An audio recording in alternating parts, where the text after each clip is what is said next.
What's going on, guys? Let's go ahead and hop into today's price action.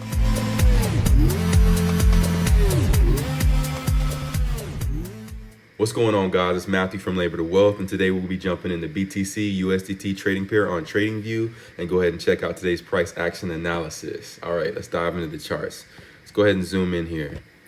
All right, so what's happening over the past couple days? I mean, we've had holidays. Thanksgiving was yesterday. Hope you guys all had a great Thanksgiving yesterday, by the way. But nothing really happened. It's kind of been neutral. So last time we talked, I told you guys about this 16,450 line, okay? And this 16,450 line is this red horizontal. This red bottom horizontal that we broke down below, came down to the bottom of the green box, got that bounce off the bottom of the green box that I told you guys what could happen, could come down, make a slight lower low and get a boost back up and come right back in. Because again, trading bots and algos love faking people out to the downside before it comes right back up and then blasts back up. So what I'm assuming now is the highest probability is for us to come back up and test that 17,000 to 18,000 range, which is that top red box coming in with confluence rate with the 4-hour 200 EMA. So over the past couple of days, guys, I don't know if you guys have kind of been noticing, but the daily has been trickling its way up and it's pretty much maxed out. However, now we got the 3-day, which I believe is starting to, 3 days bottomed out completely and it's looking like it can bounce off. So with the 3-day looking like it could bounce off, with the daily topped out, we still could get a little bit of a overhead extension, you know what I mean? And that overhead extension could easily see us coming up to this red box up here. So that little red line is where I expect price action to come down to. Now, let me tell you guys my bearish side, what I could see bearishly happening instead of us going up, coming up and touching the 4-hour 200 EMA like I assume that we're going to do. I would assume that we would do something like this if that bullish path. I'm actually going to go ahead and draw in 2 price paths for you guys. So one would be like this, come up. Boom. Maybe not even do that. Nope. Boom. Something like that, but make like a higher. Test this. Actually, no, I would expect a breakup. A small retest. Blast through. Something like that. Bullish price path. Us coming up. Can I move this whole thing over? I don't think I can without messing it all up. So let me see if I can do this. Boom, boom, boom, boom, boom. I think that would kind of be more realistic. Yeah, that looks more realistic to me. And then let's go ahead and do a downside target price path. So also on the downside, I'd assume that we come down, retest this line, fail it, either make a low, a double bottom scenario, or breaking all the way back down, maybe testing this longer trend line that we have coming in over here that I've had drawn out for a couple months now. Not that one right there. Extend that line out, which would be about right there. So I would assume the bearish side with us coming back down here, and that's best case scenario. Be a slight macro lower low with a potential bounce, but again, if we have momentum to the downside with the traditional markets being neutral, and like I said in the last video, with the traditional markets remaining neutral and with BTC kind of remaining neutral too, all eyes on the traditional markets and seeing how the DXY holds up. The DXY goes back up to the 110 range. Of course, you're going to see a breakdown in the traditional market assets. However, the DXY continues to trail, which I believe the DXY is going to continue to keep trailing.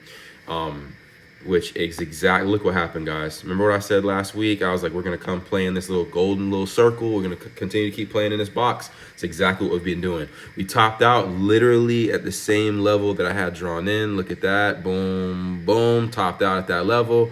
And we came right back down. And I said, we're probably going to hold this range. And us holding this range with the DXY gives the traditional market room to grow. And it gives of course, BTC and the crypto market room to grow as well.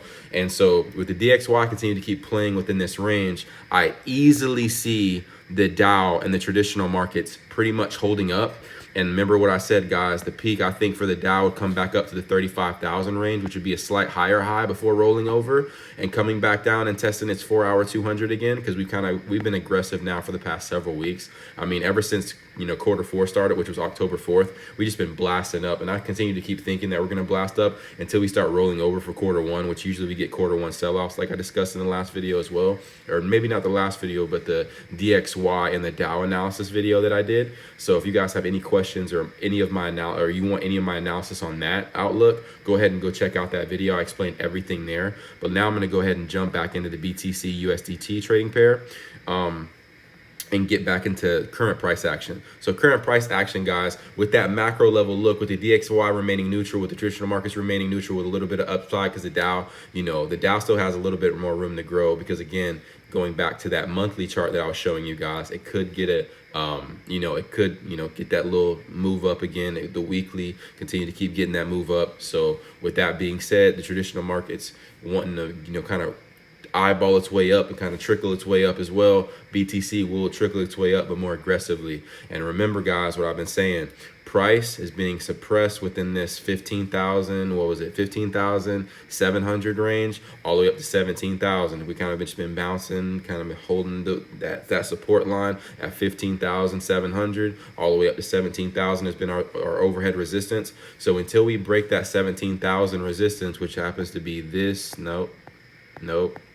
that horizontal right there, until we can get above that, retest it slightly and get a decent little candle closure above that, I would not be expecting us coming back up and retesting any higher level resistances until we interact first with this 17,000 line. So again, guys, our edge is 17,000, and of course, macro level look, we still can get a continuation to the upward move with the traditional markets wanting to close quarter four as high as possible before the quarter one rollover. I hope you guys enjoyed today's price action analysis, and again, be sure to tune in tomorrow. And if you guys did like this video, be sure to like, comment, and subscribe. I have more videos coming out today on a book on 7 habits of highly effective people, and then I'll have another price action analysis video, not for BTC. I might jump into Ethereum, or I might jump into another crypto asset. It depends. I kind of want to do a major just to show you guys the difference in volatility with a major, and try to teach you guys how I trade in this market, in a bear market, and how to make money in a bear market. That's going to be the next video, how to make money in a bear market. So stay tuned for that one, guys. Hope you guys have a blessed day today. Today is Friday. I hope you guys have a wonderful weekend this weekend. Stay humble, stay hungry, stay disciplined, guys. Peace.